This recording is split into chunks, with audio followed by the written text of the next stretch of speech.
సంస్థానం. జాగ్రత్త. కమ్ముకొన్నా చీకట్లోనా కుమ్ముకొచ్చే వెలుతురమ్మా,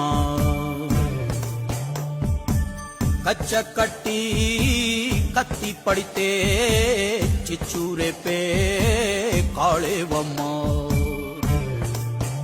నీ కన్నూరిమి చూడగానే దూసిన కత్తి వణికి పోవునమ్మా. పట్టి బొమ్మ గీస్తే అదే నీ గుండెకే అద్దమమ్మా. అందరినీ ఆదరించే దయామయి అన్నపూర్ణ నీవమ్మ.